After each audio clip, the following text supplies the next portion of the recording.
मुझे पता नहीं था कि हमारे देश में धर्म इतना महत्वपूर्ण है कि प्रति व्यक्ति आय की बात ना हो। मुझे पता नहीं था कि मेरे देश में धर्म इतना महत्वपूर्ण है कि किसान की ज़मीन को कोई कब्जा रहा है उस पर बात ना हो। मुझे पता नहीं था कि धर्म इतना महत्वपूर्ण है कि इनके बच्चों के भविष्य के लिए वो जो ज़मीन कब्जाई जा रही है उस पर बात ना हो। मुझे पता नहीं था कि धर्म इतना महत्वपूर्ण है कि व्यक्तियों को धर्मांतरित करने पर बात हो, मगर उस धर्म के माध्यम से वैज्ञानिक आधार पर आयुर्वेदिक औषधि कैसे बनती है, उससे लाभ कैसे दिया जाता है, अर्थव्यवस्था कैसे तैयार किया जाए उस पर बात ना हो। मुझे पता नहीं था धर्म इतना महत्वपूर्ण है कि राम मंदिर की बात हो, लेकिन उस मंदिर को बनाने वाले कारीगर को कितनी प्रति व्यक्ति आय मिल रही है, कितनी प्रतिदिन की आय मिली या उसका साधन बना, या भविष्य में वो जो टूरिज्म वहाँ क्रिएट करेंगे आने जाने का देश का और बाहर का, उसके साथ वो अर्थव्यवस्था जो गौशाला से चलनी है उसके ऊपर बात हो। मुझे पता नहीं था धर्म इतना महत्वपूर्ण है कि गाय के ऊपर तो बात हो, लेकिन 120 करोड़ गाय जो 1990 में थी और आज 20 करोड़ है उसके बारे में किसान के मुद्दे से बात ना हो। मुझे पता नहीं था कि धर्म इतना महत्वपूर्ण हो चुका है कि मेरे कपड़े देख के ये तो पूछा जाए कि भाई साहब आप उस धर्म के तो नहीं हो, पर सवाल ये होना चाहिए कि इस धोती को बनाने के लिए वो जो कारीगर ने तो काम किया उसको लेबर पूरी मिली कि नहीं मिली, किसान ने वो जो कपास दी उसको पूरी लेबर मिली कि नहीं मिली, और वो जो जमीन जिसके ऊपर वो काम कर रहा है क्या वो उसका मालिक है या नौकर बन के बैठा है,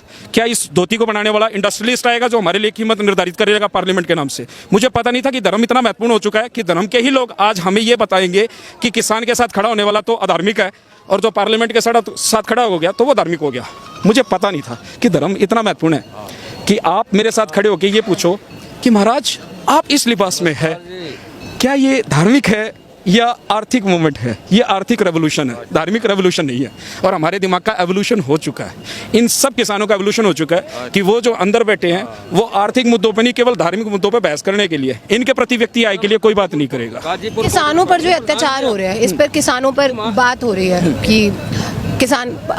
खालिस्तानी है, यहाँ पर बैठा है, खाली बैठा है, कुछ काम नहीं है करने के लिए, और ये किस वजह से हो रहा है? आपको क्यों लगता है? पहले कहाँ किसानों की बात सुनी गई थी? किसान तो पहले भी सुसाइड कर रहा था और अभी भी किसानों पर मुझे नहीं लगता किसी सरकार ने, राजनीतिक पार्टी में किसी ने भी काम किया है किसानों। इसके लिए दो उत्तर दे सकता हूँ मैं, हिंट में। मीडिया वाले बड़ी जल्दी समझते हैं। पहला है जी टॉक टू माई हैंड,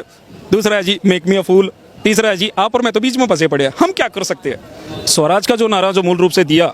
किसी लालचंद ने दिया था, लालचंद के परपोते ने दोबारा से उसका मॉडल लाने की कोशिश करी, पंचायती राज भी दिया, वो कुछ नहीं कर पा रहा, बच्चे उसके फेल हो चुके हैं, ना लगा कि निकम्मे। दूसरे वाला जो विरोधी है वो सिर्फ धर्म के नाम पे लड़ा रहा, तीसरे वाला जो भाई साहब था वो सिर्फ मजदूरों और किसानों के मुद्दे उठा रहा था। हम अब जो बात कर रहे हैं प्रति व्यक्ति आय की बात कर रहे हैं। पिछले 100 साल के अंदर जो ब्लंडर किए गए होलसेल मंडी से, जिसमें रिटेल प्राइस की बात नहीं करी, मुनाफे की हिस्सेदारी की बात, और आगे के भविष्य के लिए क्या रूपरेखा और जो रणनीति तैयार होगी उस पर क्या बात हो सकती है, हम उसके ऊपर काम कर रहे हैं। फिर वही बताना चाहूँगा, हम बार बार एक चीज़ को ले रहे थे कि आगे क्या होने वाला है। आगे ये होगा